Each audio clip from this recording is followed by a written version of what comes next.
भी छोटे मोटे मार्जिन से नहीं, 1 लाख से ज्यादा वोटों से चुनाव जीत गए हैं मुख्यमंत्री योगी आदित्यनाथ। तो प्रचंड जीत की तरफ भाजपा बढ़ रही है उत्तर प्रदेश के अंदर। उस बीच खबर यह कि योगी आदित्यनाथ गोरखपुर सदर सीट का चुनाव 1 लाख से ज्यादा वोटों से जीत गए हैं। इस वक्त की बड़ी खबर, लगातार लीड बनाए हुए थे। जब से बैलेट पेपर की काउंटिंग शुरू हुई थी तब से उन्होंने एक लीड ली और वो धीरे धीरे बढ़ती चली गई। 2200 से ये लीड शुरू हुई, 20,000 तक पहुंची, आगे बढ़े और अब 1 लाख के मार्जिन से जीत गए हैं मुख्यमंत्री योगी आदित्यनाथ अपना चुनाव गोरखपुर के अंदर। बहुत बड़ी खबर। इतना ही नहीं, गोरखपुर की सभी विधानसभा सीटों पर रुझानों में भाजपा लगातार आगे चल रही है और गोरखपुर सदर सीट से अब इस वक्त की बड़ी और कंफर्म खबर यही कि मुख्यमंत्री योगी आदित्यनाथ ने बड़ी जीत दर्ज की है। 1 लाख वोटों के ज्यादा मार्जिन से वो अपना चुनाव जीत गए हैं। हमारी सहयोगी मेनका हमारे साथ जुड़ी हुई है, चांदनी हमारे साथ हैदराबाद से है। रुख अब मेनका का करेंगे। मेनका, ये बहुत बड़ी खबर है, बीजेपी वापसी तो कर ही रही है, ऊपर से गोरखपुर की अपनी सीट से रिकॉर्ड मार्जिन से चुनाव जीते योगी आदित्यनाथ। जी आस्था, इस बात की चर्चा हो भी रही थी कि गोरखपुर सदर सीट, ये सीट तो बीजेपी की ही मानी जाती है। अग्रवाल जी ने इस सीट को सीएम योगी आदित्यनाथ के लिए छोड़ा, सीएम यहां से उतरे तो फिर चर्चा ये हो रही थी कि अब सीएम योगी आदित्यनाथ कितने मार्जिन से जीतते हैं। अग्रवाल जी पिछली बार लगभग 70,000 वोटों के मार्जिन से यहां पर उन्होंने जीत हासिल की थी, बड़ी जीत थी उनकी। और अब देखिए सीएम योगी आदित्यनाथ वो 1 लाख से ज्यादा वोटों के अंतर से गोरखपुर में जीत हासिल करते हैं। गोरखपुर में, गोरखपुर शहर सीट पर यह एक बहुत बड़ा फासला है, बहुत बड़ा अंतर है और ऐसा लगता है जैसे गोरखपुर शहर के लोगों ने एक तरफा वोट किया है।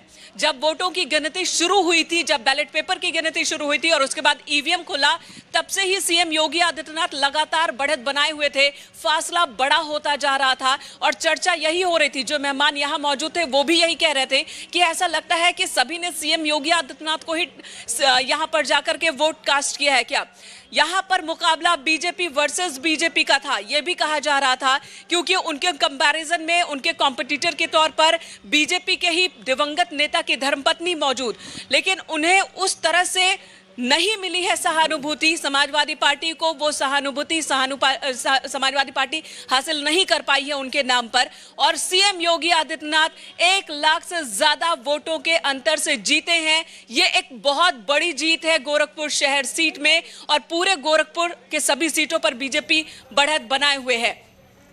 आस्था, हमारे साथ चौहान साहब हैं, इनसे एक रिएक्शन चाहूंगी मैं। ये होली को लेकर के कुछ गाना चाहते हैं कि होली का मौसम है और बीजेपी के कार्यकर्ताओं ने होली शुरू भी कर दी है। चौहान सर, बीजेपी तो भगवा रंग से होली खेल रही है, आप किस रंग से खेलेंगे? जी, कि 2022 के होलिया हो, 2022 की होली, कि 2022 के होलिया हो, रंग उड़ेला केसरिया। 2022 के होलिया हो, रंग उड़ेला केसरिया, उड़ेला केसरिया, रंग उड़ेला केसरिया, उड़ेला केसरिया, रंग उड़ेला केसरिया। योगी सिर बधाइल पगरिया हो, रंग उड़ेला केसरिया, योगी के बधाइल फिर पगरिया हो, रंग उड़ेला केसरिया। केसरिया रंग उड़ गया है। लखनऊ की फिजाओं में, उत्तर प्रदेश की फिजाओं में केसरिया रंग से ही होली खेली जा रही है। इतना ही नहीं, दिवाली भी मनाई जा रही है, पटाखे भी फोड़े जा रहे हैं। आप सभी हमारे साथ जुड़े रहिए, महा कवरेज लगातार जारी है, बने रहिए न्यूज 18 के साथ, क्योंकि चुनाव मतलब सिर्फ न्यूज 18 यूपी उत्तराखंड से जुड़ी हुई हर अपडेट और ब्रेकिंग सबसे पहले आप तक पहुंचा रहा है। एक छोटे से ब्रेक का वक्त है, फौरन लौटेंगे, कहीं मत जाइएगा।